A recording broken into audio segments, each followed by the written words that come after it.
Heart attack जिसे myocardial infection भी कहते हैं, यह एक आपात स्थिति है जिसका इलाज तुरंत किया जाना बहुत ही ज़रूरी होता है और आम धारणा यह होता है कि हार्ट अटैक जो छाती में अचानक से दर्द हो जा उठता है, लेकिन यह जानना भी आवश्यक है कि हार्ट अटैक अलग-अलग तरीके के हो सकते हैं, जिनके लक्षण भी अलग-अलग हो सकते हैं। तो आज हम लोग डॉक्टर अरुण कुमार से जानते हैं कि ये हार्ट अटैक जो प्रारंभिक जो स्टार्टिंग फ़ेज़ में किस तरह का सिम्पटम्स देता है?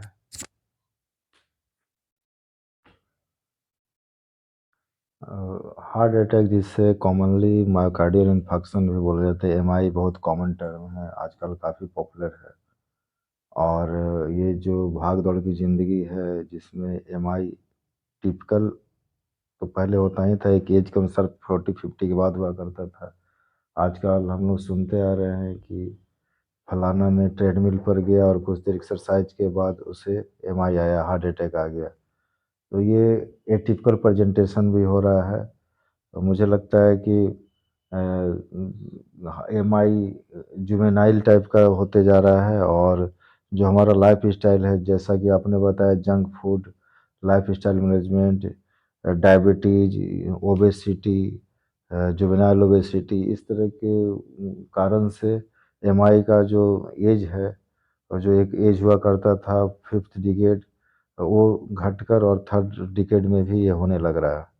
तो सबसे पहले ये जानना होगा कि एमआई या हार्ट अटैक है क्या।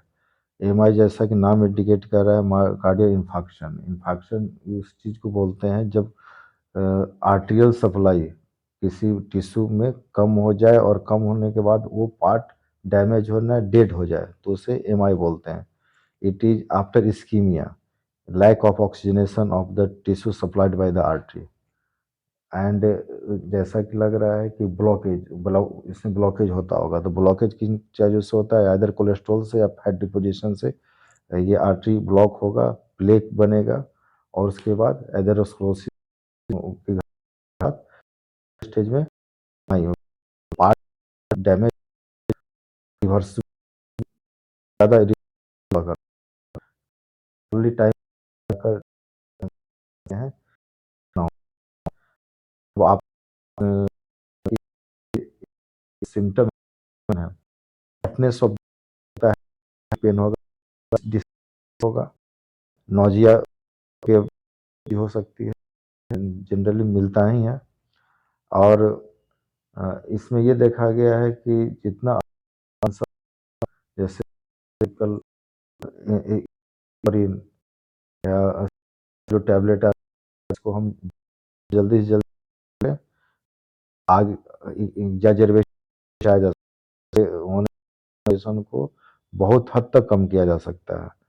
तो मेरा ये कहना होगा कि इसे जितना सोशल मीडिया के माध्यम से प्रचारित किया जाए, ताकि जो हार्ट, जो पूरे बॉडी का जो कंट्रोलिंग कह सकते हैं, आर्टेरियल जो कंट्रोल है, वो उससे हम जितना जल्दी से जल्दी कम कर लें, तो अपने लाइफ को प्रोलॉन्ग कर सकते हैं। और इसमें ट्रीटमेंट तो बहुत सारा है, बट जो नॉर्मल है, इकोस्पोरिन 75 मिलीग्राम, 150 मिलीग्राम देकर, एटोवास्टैटिन का लोडिंग डोज देकर, सबलिंगुअल डायलेटर, वैसोडायलेटर देकर इस कॉम्प्लिकेशन को कम से कम किया जा सकता है। और बताइए डॉक्टर चंदन, आपका क्या विचार है? हार्ट अटैक पड़ने पर जो है तुरंत मेडिकल सहायता से जान बचाया जा सकता है। इसलिए विभिन्न तरह के हार्ट अटैक और उनके लक्षण को हर किसी को जानना ज़रूरी है। और यदि हार्ट अटैक का कोई लक्षण जैसे छाती में दर्द या बेचैनी, साँस फूलना या कलाई जबड़े या पीठ में दर्द महसूस होता है, तो फ़ौरन मेडिकल परामर्श लें। और जो कि ये हार्ट अटैक है, तो इसमें जो अ, अभी जो है कि रिसेंटली जो हम देखने को मिल रहा है कि 20 साल, 22 साल या 25 साल बच्चे लोगों में भी इस तरह का ये आ रहा है। तो ये किस तरह का जो हो रहा है? जैसे ओबेसिटी, जो अब आपने बताया कि ओबेसिटी हो गया या फिर जो जंक फूड वगैरह का यूज़ करने के कारण, तो इससे बच्चे लोग जो चपेट में आ जा रहे हैं, उसमें क्या ये संभावना आ रहा है? देखिए, लाइफ स्टाइल, जैसे शुरू में मैंने बोला कि life style is the main cause. अगर उसमें जो पुराने ज़माने में जो फिजिकल एक्टिविटी हुआ करती थी। आजकल बच्चे मोबाइल पर ज़्यादा ध्यान देते हैं, इंडोर गेम्स पर ध्यान देते हैं, आउटडोर गेम्स ज़ीरो हो चुका है। पढ़ाई का भी स्ट्रेस है, कम टाइम में ही उनके मेंटल डेवलपमेंट होने के पहले ही उनको बहुत सारा लोड दे दिया जाता है, वर्कलोड दे दिया जाता है और उसके अनुसार फिजिकल एक्टिविटी होती नहीं है। ये सब रिस्क फैक्टर है। दूसरी बात कि स्मोकिंग वगैरह भी लोग करने लगे हैं। जो पहले फूड हुआ करता था, नेचुरल डाइट हुआ करता था, तो वो भी काफ़ी हद तक मॉडिफाई हो गया है, जंक फूड का ज़माना आ चुका है। वो नेचुरल जो डाइट होता था उसमें हुआ फैटी एसिड हुआ करता था। वो जुवेनाइल ओबेसिटी मैंने बोला कि आजकल बच्चे तुरंत ही जंक से जा रहे हैं और ये काफ़ी बड़ा रिस्क फैक्टर है फॉर कॉजिंग एमआई। इस type life modifications should be there so that we can prevent the lack of MI function. इसमें दो तीन ग्लिसरीन, एस्पिरिन, हेपेरिन, एटोवास्टैटिन काफ़ी कारगर है और हम मुझे कोरोनरी आर्टरी डिजीज के ब्लॉकेज को जहाँ तक हो कम से कम करना है। ये सब काफ़ी हद तक अगर एथेरोस्क्लेरोसिस जो हो रहा है, जो प्लेक बन रहा है, अगर उससे बनने से रोका जाए तो मुझे लगता है कि हम लाइफ को प्रोलॉन्ग कर सकते हैं, हार्ट को न्यूट्रिशन ज़्यादा से ज़्यादा मिल सकता है मस्कुलेचर को। सवाल यह है कि यदि हार्ट अटैक का लक्षण किसी पे दिखे तो सडन उसमें क्या एक्शन लेना चाहिए मरीज को? अगर आपका ये कहना है कि जब ऐसा लक्षण हो प्राइमरी स्टेज में या सेकेंडरी स्टेज तक न पहुँचे तो ये किस तरीके से प्रिवेंट किया जा सके, how what to do for the attendant और फॉर द पेशेंट। सो मैं कहूँगा कि जो वल्नरेबल ग्रुप है, जो रिस्क ग्रुप है, जो जिनको लगता है कि मैं कभी भी इस चपेटे में आ सकता हूँ, तो पहले तो दवा रखना होगा और चूँकि मोबाइल का ज़माना है, इसमें एक हेल्पलाइन नंबर है 911 911, उससे आप कॉल कर सकते हैं। ये ऑलवेज अवेलेबल है, फ्री है। और अगर सीपीआर के बारे में अगर आइडिया है, कार्डियोपल्मोनरी रिससिटेशन, जो कंप्रेशन करते हैं, डिकम्प्रेशन करते हैं, अगर ये दिया जाए तो काफ़ी हेल्पफुल है। ये मीडिया के माध्यम से, सोशल मीडिया के माध्यम से काफ़ी लोगों को एक्टिवेट किया जा सकता है, मोटिवेट किया जा सकता है कि सीपीआर कैसे दिया जाता है। प्रिलिमिनरी है, इससे देखा गया है कि 50% मामलों में पेशेंट को काफ़ी हद तक ऑक्सीजनेशन दिया जाता है और जो वैसोवैगल अटैक है या जो ब्लॉकेज है, कहीं अगर न्यूरोनल डिफिशियंसी है तो सीपीआर से रिससिटेट कर सकते हैं और पेशेंट को काफ़ी हद तक हम लोग नॉर्मल पोजीशन में ला सकते हैं ताकि उसको फिर प्राइमरी हेल्थ केयर या इंटेंसिव केयर यूनिट में जाकर उसे एडमिट किया जा सके। अपार्ट फ्रॉम दैट कुछ जो मेडिकेशन है जैसे एस्पिरिन, एटोवास्टैटिन, इस तरह की जो दवा है उसे पास में रखना होगा और ये देखा गया है कि काफ़ी हद तक पेशेंट को सर्वाइव कराने में मदद करता है। नाइट्रोग्लिसरीन का जो टैबलेट होता है सबलिंगुअल, वो दिया जाना चाहिए।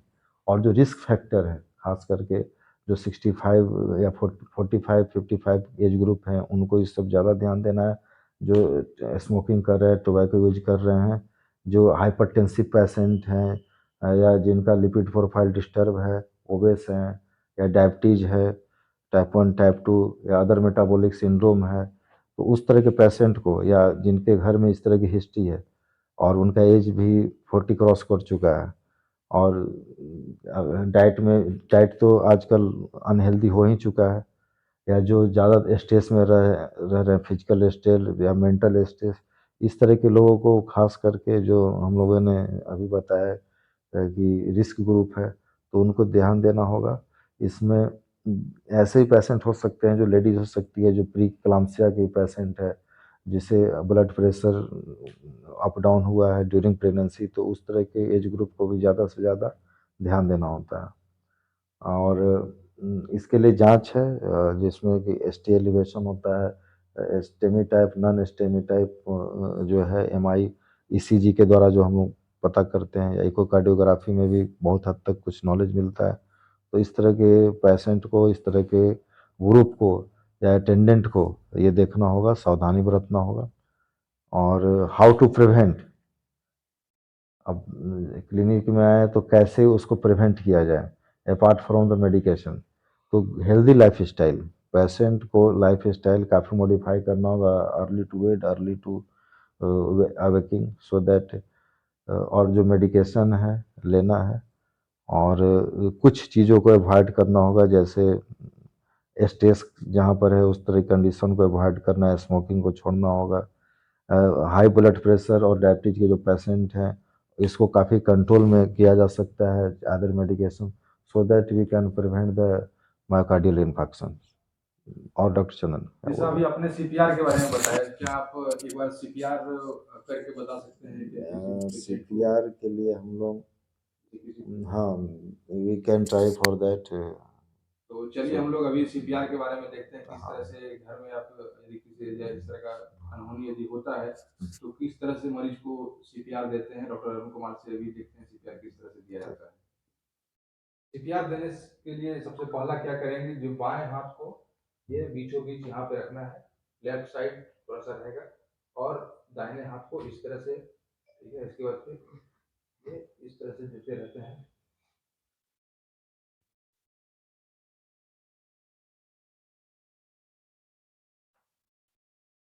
हाँ, इज गुड टेक्निक। 30 से 40, एटलीस्ट 50 तक फ्रिक्वेंसी होनी चाहिए प्रत्येक मिनट, सो दैट कि इससे कार्डियोपल्मोनरी रिससिटेशन हो जाए। Very nice. ओके, कम से कम 30 से 40 40 इसका होना ये चाहिए, जो है, फ्रिक्वेंसी होना चाहिए पर मिनट। हाँ, पर मिनट रहना चाहिए। चलिए, ओके। यदि किसी को फाइंडिंग में आता है कि मायोकार्डियल इंफ्रैक्शन है, तो जो आपने बताया स्टार्टिंग में कि सीपीआर देंगे, और जितने भी आपको बताया कि इस तरह का मैनेजमेंट जो बताया, और यदि इसके बावजूद यदि आगे का यदि फर्दर स्टेप लेना हो तो किस तरह का इसमें। देखिए, अपार्ट फ्रॉम मेडिकेशन जो हमने बताया कि जो वल्नरेबल ग्रुप है, जो रिस्क ग्रुप है, उसे ये दवा लेनी है, एस्प्रिन, निकोस्प्रिन एंड एटोवास्टैटिन वगैरह। अपार्ट फ्रॉम दैट, अटैक होने पर ऑक्सीजनेशन, प्रॉपर ऑक्सीजनेशन होनी चाहिए, एंटी एंजाइनल ड्रग लेना होगा, एंटी प्लेटलेट थेरेपी लेनी होगी, एंटी कोगुलेट्स लेना होगा। पीसीआई भी कॉमनली हम लोग करते हैं। पीसीआई ना हो तो फिनोलाइटिक काफ़ी अच्छा वर्क करता है, ताकि ये जो ये ब्लॉकेज है उसको कम से कम किया जा सके। अपार्ट फ्रॉम दैट, स्टेंट भी, कार्डियो स्टेंट जो लगाया जाता है उससे हम काफ़ी पेशेंट को ब्लॉकेज को आफ्टर सीटी एंजियोग्राफी एंजियोग्राफी के बाद ये करना ज़्यादा बेहतर होगा। एंड जहाँ तक सर्जरी की बात है तो इसमें कार्डियोथोरेसिक सर्जन का रोल होता है, वो अहम भूमिका निभाते हैं। और ये सभी पेशेंट में, चाहे वो जवान हो बूढ़े हो, for every sort of patient cardiothoracic unit ही इसे मैनेज करता है आफ्टर स्टेंट। और इस प्रत्येक बड़े बड़े शहरों में ये उपलब्ध है ये व्यवस्था, जिसमें या तो कार्डियोलॉजिस्ट, मेडिकल कार्डियोलॉजिस्ट या कार्डियोथोरेसिक सर्जन, इनका रोल अहम है इसमें। एंड एक पूरा एल्गोरिदम बना हुआ है, एक एल्गोरिदम को हमको फॉलो करना होगा कि उससे एंजियोग्राफी कराना है, कितना ब्लॉकेज है तो क्या करेंगे, सीएबीजी करेंगे, पीसीआई करेंगे, इमरजेंसी सीएबीजी करेंगे कि नहीं करेंगे।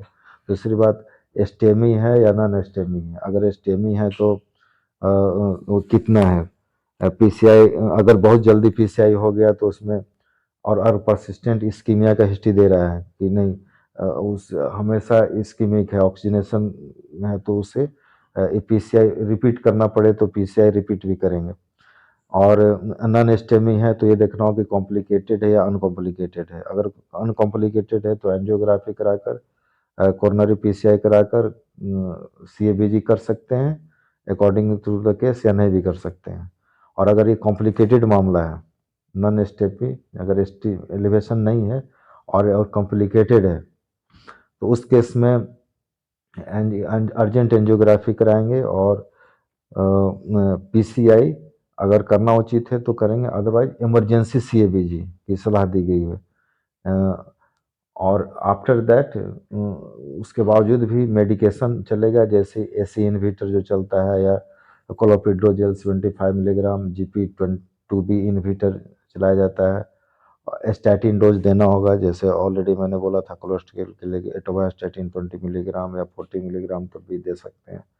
इस तरह की चीज़ को एंड अपार्ट फ्रॉम दैट अगर पेशेंट का हिस्ट्री रहा है डायबिटीज का या हाइपरटेंशन का, तो उससे कंट्रोल करना होगा एंटी हाइपरटेंसिव ड्रग द्वारा या एंटी डायबिटिक दवा द्वारा डाइट मॉडिफाई करना होता है। ओमेगा फैटी एसिड देने की बात आती है, उसे देंगे। आफ्टर ऑल रिवस्कुलाइजेशन, क्योंकि vascular prevent revascularisation is very must. And already हमने पहले ही बोला कि ऑक्सीजन थेरेपी, मॉर्फिन, एस्प्रिन या nitrate, beta blocker, heparin, anticoagulant, ये सब थेरेपी इसमें दिया जाता है। सो आई थिंक ये सर्जिकल पार्ट, मेडिकल पार्ट दोनों इसमें हमने डिस्कस किया। Okay, thank you. यदि किसी को फाइंडिंग में आता है कि मायोकार्डियल इंफ्रैक्शन है, तो जो आपने बताया स्टार्टिंग में कि सीपीआर देंगे और जितने भी आपको बताया कि इस तरह का मैनेजमेंट जो बताया, और यदि इसके बावजूद यदि आगे का यदि फर्दर स्टेप लेना हो तो किस तरह का इसमें?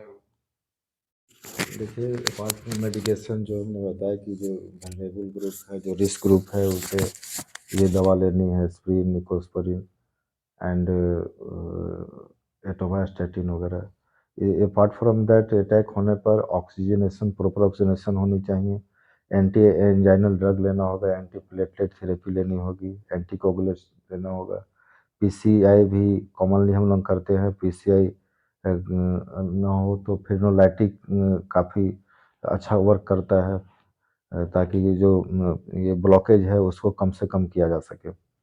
अपार्ट फ्रॉम दैट स्टेंट भी, कार्डियो स्टेंट जो लगाया जाता है उससे हम काफ़ी पेशेंट को ब्लॉकेज को आफ्टर सीटी एंजियोग्राफी एंजियोग्राफी के बाद ये करना ज़्यादा बेहतर होगा।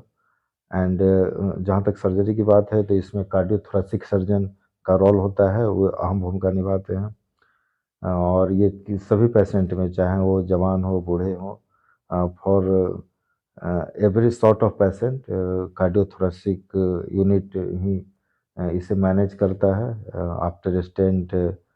और इस प्रत्येक बड़े बड़े शहरों में ये उपलब्ध है ये व्यवस्था, जिसमें या तो कार्डियोलॉजिस्ट, मेडिकल कार्डियोलॉजिस्ट या कार्डियोथोरेसिक सर्जन, इनका रोल अहम है इसमें। एंड एक पूरा एल्गोरिदम बना हुआ है, एक एल्गोरिदम को हमको फॉलो करना होगा कि उसे एंजियोग्राफी कराना है, कितना ब्लॉकेज है तो क्या करेंगे, सीएबीजी करेंगे, पीसीआई करेंगे, इमरजेंसी सीएबीजी करेंगे कि नहीं करेंगे। दूसरी बात, एस्टेमी है या नॉन एस्टेमी है, अगर एस्टेमी है तो वो कितना है। पीसीआई अगर बहुत जल्दी पीसीआई हो गया तो उसमें और परसिस्टेंट इस्कीमिया का हिस्ट्री दे रहा है कि नहीं, उस हमेशा इस्कीमिक है, ऑक्सीजनेशन है, तो उसे पीसीआई रिपीट करना पड़े तो पीसीआई रिपीट भी करेंगे। और नॉन एस्टेमी है तो ये देखना हो कि कॉम्प्लिकेटेड है या अनकॉम्प्लिकेटेड है। अगर अनकॉम्प्लिकेटेड है तो एंजियोग्राफी कराकर, कोरोनरी पीसीआई कराकर सीएबीजी कर सकते हैं अकॉर्डिंग टू द केस, या नहीं भी कर सकते हैं। और अगर ये कॉम्प्लिकेटेड मामला है, नॉन एस्टेपी, अगर एलिवेशन नहीं है और कॉम्प्लिकेटेड है, तो उस केस में अर्जेंट एंजियोग्राफी कराएंगे और पीसीआई अगर करना उचित है तो करेंगे, अदरवाइज इमरजेंसी सीएबीजी की सलाह दी गई है। और आफ्टर दैट उसके बावजूद भी मेडिकेशन चलेगा, जैसे एसी इनहिबिटर जो चलता है, या क्लोपिड्रोजेल 75 मिलीग्राम, GP2B इनहिबिटर चलाया जाता है। स्टैटिन डोज देना होगा, जैसे ऑलरेडी मैंने बोला था कोलेस्ट्रॉल के लिए एटोवास्टैटिन 20 मिलीग्राम या 40 मिलीग्राम तक भी दे सकते हैं। इस तरह की चीज़ को अपार्ट फ्रॉम दैट अगर पेशेंट का हिस्ट्री रहा है डायबिटीज का या हाइपरटेंशन का, तो उससे कंट्रोल करना होगा एंटी हाइपरटेंसिव ड्रग द्वारा या एंटी डायबिटिक दवा द्वारा डाइट मॉडिफाई करना होता है। ओमेगा फैटी एसिड देने की बात आती है, उसे देंगे। आफ्टर ऑल रिवस्कुलाइजेशन, क्योंकि vascular prevent revascularisation is very must. And already हमने पहले ही बोला कि ऑक्सीजन थेरेपी, मॉर्फिन, एस्प्रिन या nitrate, beta blocker, heparin, anticoagulant, ये सब थेरेपी इसमें दिया जाता है। सो आई थिंक ये सर्जिकल पार्ट, मेडिकल पार्ट दोनों इसमें हमने डिस्कस किया। Okay, thank you. सवाल यह है कि यदि हार्ट अटैक का लक्षण किसी पे दिखे तो सडन उसमें क्या एक्शन लेना चाहिए मरीज को?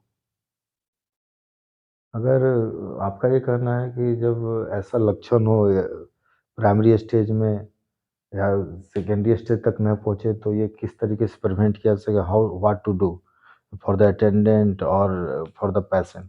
सो मैं कहूँगा कि जो वल्नरेबल ग्रुप है, जो रिस्क ग्रुप है, जो जिनको लगता है कि मैं कभी भी इस चपेटे में आ सकता हूँ, तो पहले तो दवा रखना होगा।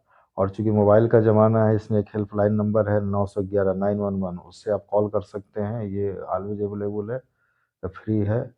और अगर सीपीआर के बारे में अगर आइडिया है, कार्डियोपल्मोनरी रिससिटेशन, जो कंप्रेशन करते हैं, डिकम्प्रेशन करते हैं, अगर ये दिया जाए तो काफ़ी हेल्पफुल है।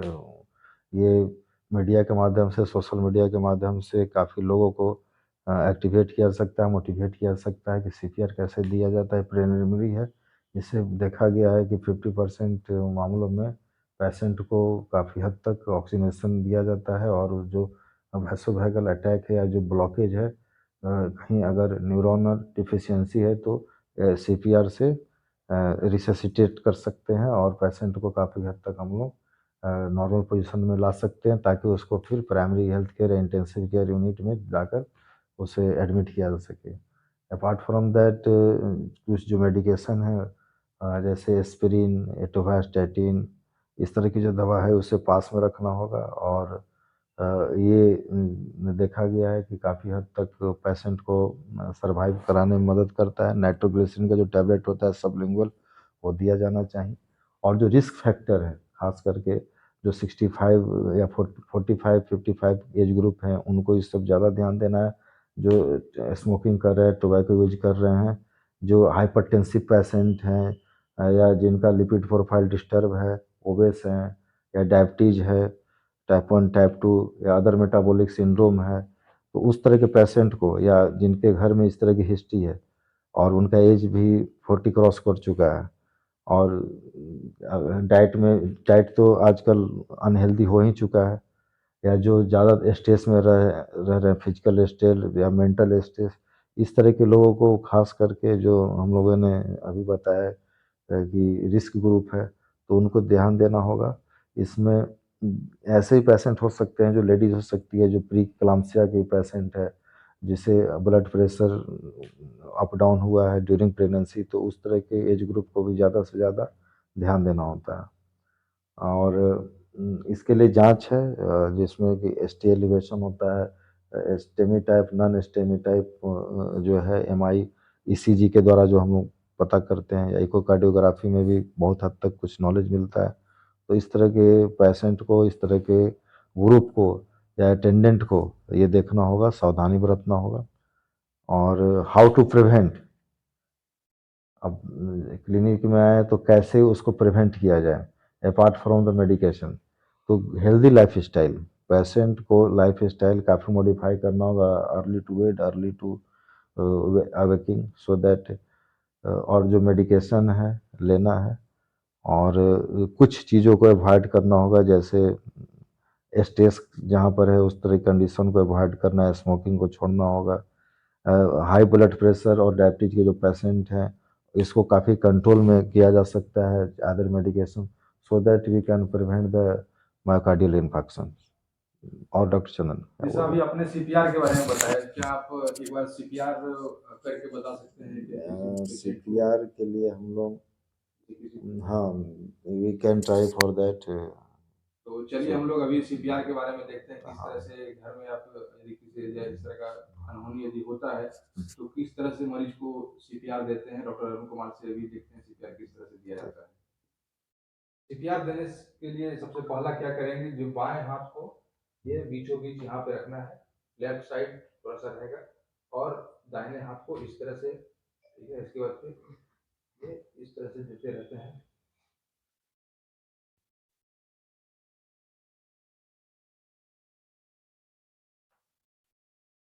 हाँ, ये गुड टेक्निक 30 से 40 एटलीस्ट 50 तक फ्रिक्वेंसी होनी चाहिए प्रत्येक मिनट, सो दैट कि इससे कार्डियोपल्मोनरी रिससिटेशन हो जाए। Very nice. ओके, कम से कम 30 से 40 40 इसका होना ये चाहिए, जो है फ्रिक्वेंसी होना चाहिए पर मिनट। हाँ, पर मिनट रहना चाहिए। चलिए, ओके।